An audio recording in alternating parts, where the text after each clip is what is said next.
How do websites stay secured? What is the difference between encryption and hashing? Those are the questions I am going to answer in this video. In every website, a login page is the first form of security. And as you can see here, we have a simple register page and a login page. So first of all, we can create a user, for example. Let's just call it tester. This is just a simple website I have made. Nothing too fancy about this website. And then we can sign up. And now we can log in with the same credentials. The password is also tester. And let's sign in. Okay, and now I would love to show you what is going on under the hood. Each website has a database in order to save all the data, for example, the user's data and much more. So let's go and take a look at the database. Here I have Postgres, which is my favorite database personally. And now I can do /dt in order to display the tables. And as you can tell, the user's data is being saved inside of the users table. So we can do select all from users. And as you can see, here is our user. So this is the user we just created, which is called tester. And take a look at the password.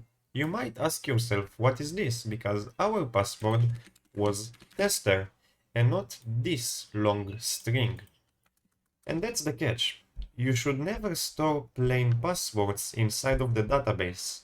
As a web developer, you should always assume that at some point your database is going to get hacked. And therefore, because of that, you cannot store a password as is. And here comes the question, what happened to this password? What happened to tester? How did tester turn out to be like this? Is it encrypted or hashed?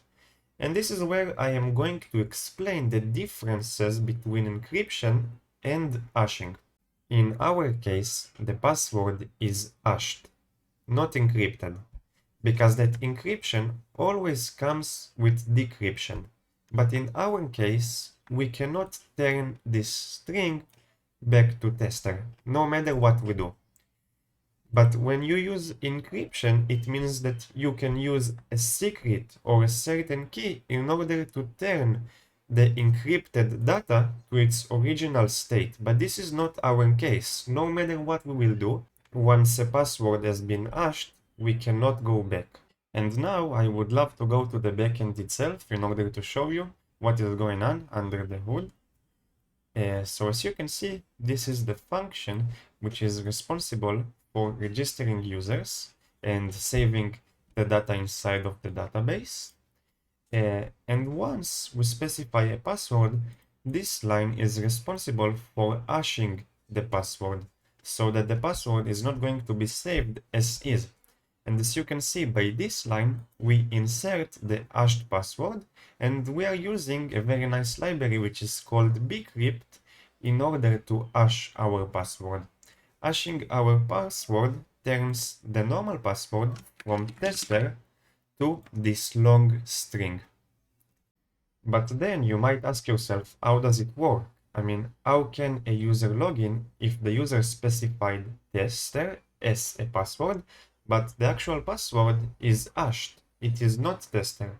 And in order to log in, there has to be a comparison between the actual specified requested password and the password in the database. Okay, so I will log in and then I will show you what is going on. So here is our name tester and the password is also tester.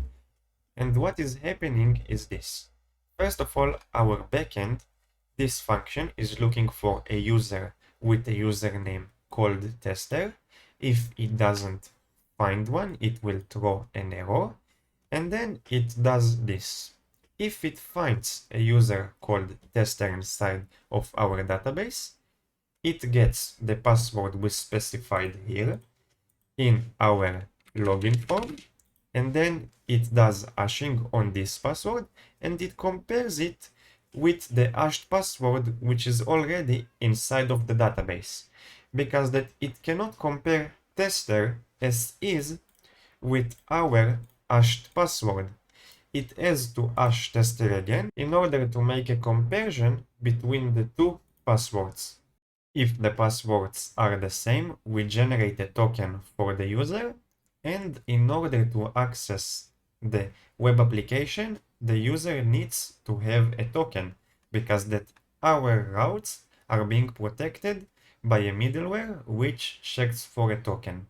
If the token has been verified correctly, the user can access our web application. And as you can see here, this is the middleware which checks for a token. And then the token itself has data about the user.